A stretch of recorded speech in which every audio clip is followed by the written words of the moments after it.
May the words of my mouth and the meditations of our hearts always be acceptable in your sight, O God, our strength and our Redeemer. Amen. So a bunch of years ago, I received an unexpected phone call.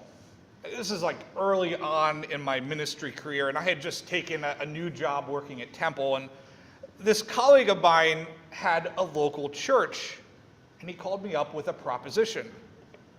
See, I no longer had Sunday morning responsibilities, and so this person was looking for someone to come and preach just one Sunday a month.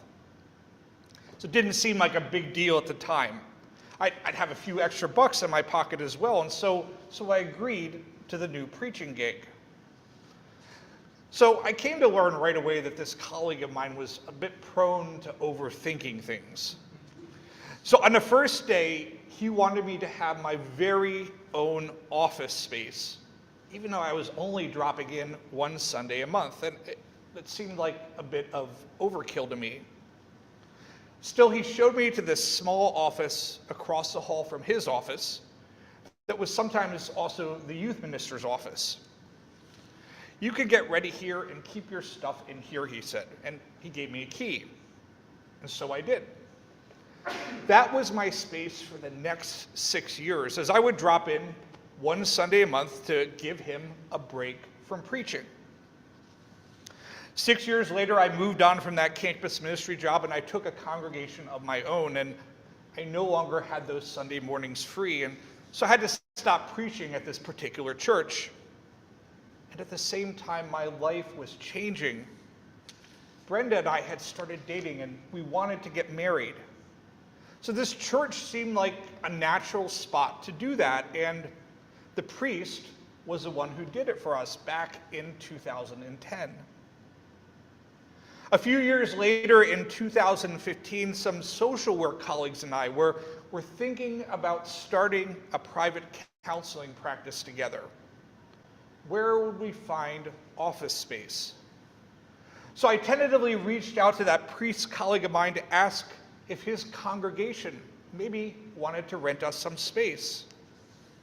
And he was more than amenable because it added some extra income. So as we arrived at the church to survey spaces, the first space that we looked at was that office that he had shown me back in 2004. We could rent that space, and it turned out that the price was right as well, and the vestry was amenable. So it was a good situation all around, and I found myself back in that office. I'm still in that space today, in 2024. Colleagues and I have had thousands of therapy sessions in that former youth minister's room, which we converted into a counseling office.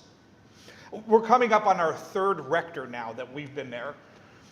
And with all that history, when I think of that church, it's St. Albans Episcopal Church in Newtown Square, it has a special place in my heart. I never would have imagined that I'd still be there some 20 years later after just an initial preaching invitation. And the relationship has changed and evolved. I'm not really in any way involved in the congregation now, but it's been an extraordinary blessing to me. Just the smallest opportunity, the gift of having, at the time, a preaching gig, turned into something that was completely unexpected. I didn't know the gift that I was being given when I was first offered those Sunday preaching opportunities. Have you ever had something completely unexpected come to you and turn into something so much bigger than you had initially realized? Maybe something that you didn't even know that you needed. So I want you to hold on to that thought, because it's a major part of the message of this Sunday's gospel. Now, before I get to that message, though, I do take some issue with the choice of how our gospel reading is carved up this Sunday. You may have noticed that the lectionary authors deleted some 19 verses in the middle of this gospel passage. And so the resultant, like Frankenstein version of the gospel that we just heard makes me feel like the disciples are managing a Taylor Swift concert. Because the storyline is all about crowds swamping Jesus and his disciples time and time again. Think of what we heard.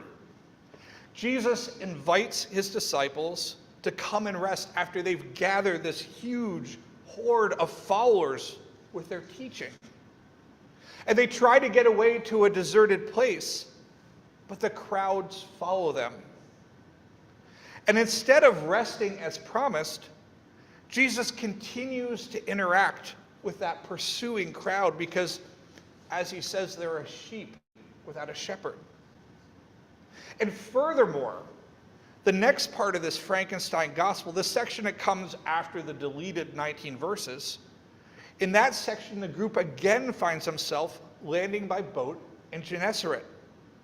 And here too, they encounter massive crowds and people begging for healing. So it feels like this whole reading is just about crowd control, and that makes me wonder about the point. Crowds, more crowds, and never a break. That's what it feels like if you cut those 19 verses out. So what did happen in the middle? What happened after the disciples first left by boat and then met the crowds, but before they went to that second beach at Gennesaret, where they were again mobbed? Well, it turns out an awful lot happened. First, there was a miraculous feeding. That first unexpected crowd needed something to eat, and so Jesus instructed his disciples to gather together the loaves and fish that they were carrying. And with just a few provisions, somehow there was enough to feed a massive crowd. And then we do hear that Jesus himself traveled off to a deserted place to pray. Jesus and the group do eventually get some space from that deserted crowd. But turns out that there's even more that happens in those omitted verses. After Jesus prays, he finds his disciples struggling against a storm on a sea, and he walks towards them on water, as one does. And so Jesus, again, calms the storm for those disciples, saving their lives. And then, only then, do the disciples land their boat at Gennesaret, the second location that they encounter the crowds. So that seems like an awful lot to leave out of the gospel reading this Sunday. So if I'm going to choose to ignore the way this passage is, in my opinion, incorrectly carved up and reassembled, and if I have to look at the overall structure of what happens between verses 24 and 54 of this 6th chapter of Mark, I'm going to read them as a whole instead. What is the overarching theme of this gospel section? So one obvious reality is that the disciples teach, and that teaching, it inspires massive crowds. And that's a statement about the power of Jesus' teaching that's proclaimed by his followers. Even his followers are overwhelmed by it, enough to want to get away and to rest. And despite leaving by boat, the crowds follow them, and Jesus has to make a choice. We're told that Jesus sees those crowds as a sheep without a shepherd, and that God in human form will not turn away those in need. He has compassion, and the well-deserved rest will have to wait. But there's a deeper reality as well. Throughout this passage, just like that last example, God abundantly and persistently provides. This story isn't just about God providing for spiritual needs.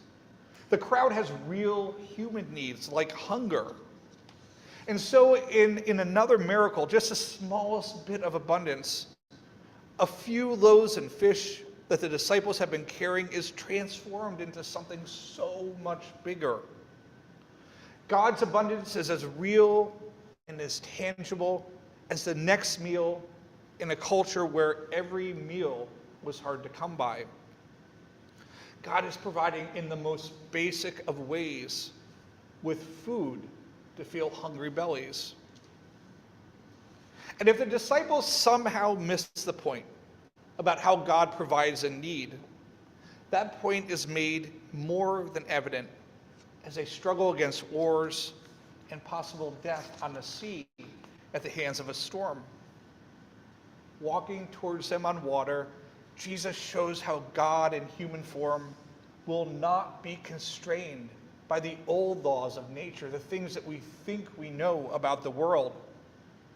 And it's further evidence that something new is occurring between God and humanity. That newness, it defies all previous understandings. It's as surreal as someone walking on water. And the newness is as real as a God who provides by filling bellies and saving God's followers from the sea. And if to underscore the importance of that message of God's persistent provision, the disciples are again met with crowds at Gennesaret. There are still more people in need of God's care. So do you see that arc now? God provides time and again. The disciples learn that they can count upon God's persistent abundance and presence in times of need. And those are gifts that they didn't know existed. From a God whose power transforms God whose power transcends even nature. And God even seems to provide before God's own followers know what they need themselves. Does that shepherd still look at each one of us, anticipating what we need before we need it? Now, sometimes the twists and turns of life can feel like they have no meaning.